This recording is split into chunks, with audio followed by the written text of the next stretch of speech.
Hi, in this video we're going to be talking about the secret to happiness. First, let's define what happiness actually is. The standard definition of happiness is the feeling that comes over you when you know that life is good and that you just can't help but smile.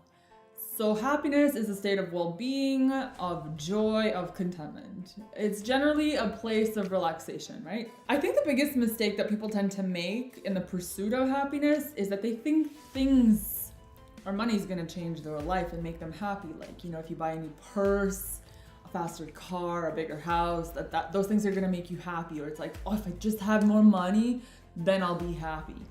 Or things like losing weight. Some people think that losing weight is gonna make you happy. Unfortunately, these things provide fleeting moments of happiness, but they don't really provide us with an overall sense of well-being and joy.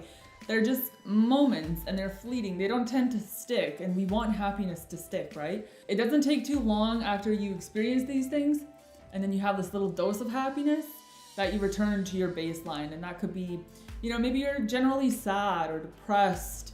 Maybe you're angry for some reason, or maybe just indifferent, and being indifferent even in and of its own isn't the most exciting state that I could describe someone being in. I would say that ideally you'd want to be happy for the most part in life, right? So how do we change? How do we become happy? I want you to start thinking about happiness as a state of being. All right, feelings tend to be temporary and fleeting. That's not what we want happiness to be. We want it to be permanent.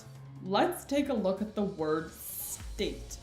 The word state originates from the Latin word status, meaning a manner of standing or a condition. So if we look at happiness as a state, it means we have to condition ourselves to be in that state, okay?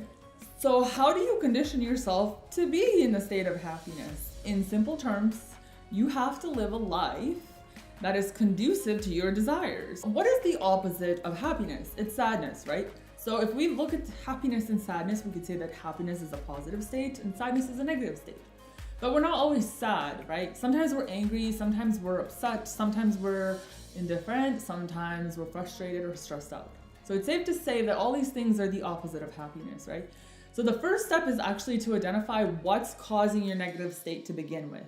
Why are you sad? Why are you depressed? Why are you angry? What's causing you to feel these negative emotions?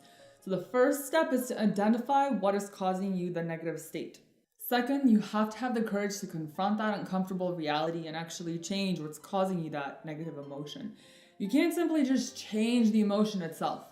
Right? You can't mask it by going and doing something that's going to give you a temporary fix of happiness. At the end of the day, whatever's causing you to be upset in the first place or whatever's causing you to be depressed is still going to be there. Remember, emotions are byproducts of events and circumstances, okay? They're not what's causing you to feel how you feel. How you feel is the emotion, but what's the cause behind the emotion? And until you address the root cause, you're never going to be able to live a joyful, content, at peace life.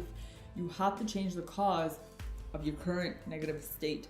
That is how you will live in a state of joy, live in a state of well-being, live in a state of contentment, okay?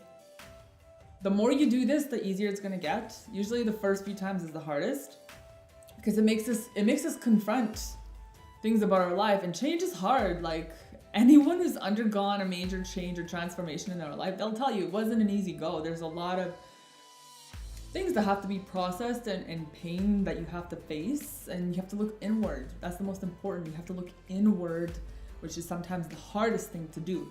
But when you do that and then you start to live according to your desires, I promise you, it will become easier every time that you do it. And the more you do it, the more you're gonna build joy and contentment in your life and a sense of well-being. And it's unmatched like to anything that you've ever felt. So if you truly want to be happy, you have to live a lifestyle that reflects your desires, and you have to make those choices. There's just no other way around it. If you're sad or if you're disappointed by things and you don't do anything to change those things, you're just going to get more of the same. I mean, if you expect something different, just think about how crazy that actually sounds, So the key to happiness is to live a lifestyle that creates the outcomes that you want in life. all right? Happiness really, it doesn't come to people who don't do the right thing. So, something to remember. All right, thank you for tuning in. Post your questions, comments down below, videos that you want to see. Subscribe to the channel if you already haven't, and I will catch you soon. And remember, you now have the key to happiness, but like any key, it is just a chunk of metal if you don't actually put it to use. You have to act on it. If you have the key, you have to act on it. Otherwise, it's completely useless. Catch you in the next video.